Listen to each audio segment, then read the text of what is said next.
హల్లెలూయా. దేవునికి స్తోత్రం. ఈరోజు దేవుని వాక్యం నిర్గమకాండము 1వ అధ్యాయము ధ్యానించుకుందాం.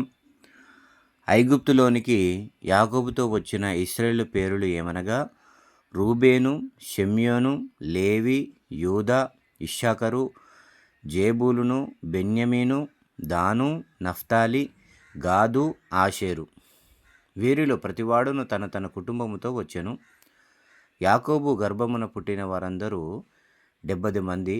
అప్పటికి యోసేపు ఐగుప్తులో ఉండెను. యోసేపును అతని అన్నదమ్ములందరూ తన తరము వారందరూ చనిపోయిరి. ఇశ్రాయేలీలు బహు సంతానము గలవారి అభివృద్ధి పొంది విస్తరించి అత్యధికముగా ప్రబలిరి. వారున్న ప్రదేశము వారితో నిండి ఉండెను. అప్పుడు యోసేపును ఎరుగని కృతరాజు ఐగుప్తు ఆరంభించెను. అతడు తన జనులతో ఇట్లనడు: ఇదిగో, ఇశ్రాయేలు సంతతి అయిన ఈ జనము మనకంటే విస్తారముగాను బలిష్టముగాను ఉంది. వారు విస్తరింపకుండునట్లు మనము వారి ఎడల యుక్తిగా జరిగించదము రండి. లేని ఎడల యుద్ధము కలిగినప్పుడు కూడా మన శత్రువులతో చేరి మనకు విరోధముగా యుద్ధము చేసి ఈ దేశములో నుండి వెళ్ళిపోవుదురేమో అనెను. కాబట్టి వారి మీద పెట్టిన భారములలో వారిని శ్రమపెట్టుటకు వెట్టి పనులు చేయించు అధికారులను వారి మీద నియమింపగా వారు ఫరో కొరకు ధాన్యాదులను నిలువచేయు పితోము, రామసేసను పట్టణములను కట్టిరి. అయినను ఐగుప్తీయులు వారిని శ్రమపెట్టిన కొలది వారు విస్తరించి ప్రబలిరి గనుక వారు ఇశ్రాయేలుల ఎడల అసహ్యపడిరి. ఇశ్రాయేలుల చేత ఐగుప్తీయులు కఠినముగా సేవ చేయించుకొనిరి. వారు ఇశ్రాయేలుల చేత చేయించుకొనిన ప్రతి పనియు కఠినముగా ఉన్నది. వారు జిగటమంటి పనిలోను ఇటుకల పనిలోను పొలములో చేయు ప్రతి పనిలోనూ కఠిన సేవ చేయించి వారి ప్రాణములను విసిగించిరి.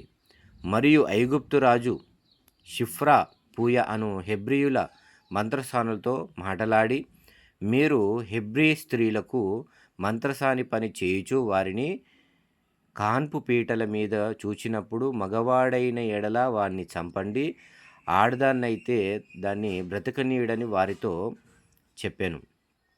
అయితే ఆ మంత్రసానులు దేవునికి భయపడి ఐగుప్తు రాజు తమ ఆజ్ఞాపించినట్లు చేయక మగపిల్లను బ్రతకనీయగా ఐగుప్తు రాజు ఆ మంత్రసానులను పిలిపించి, మీరెందుకు మగపిల్లలను బ్రతకనిచ్చితిరి?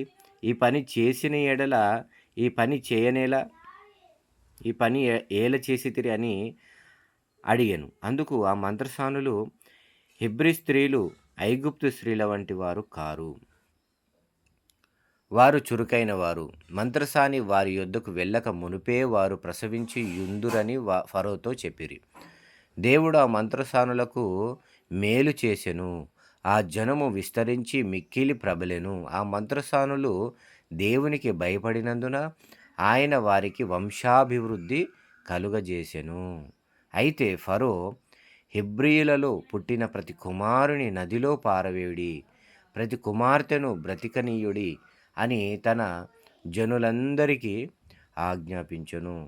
దేవునికి స్తోత్రం. దేవునికి మహిమ కలుగునుగాక.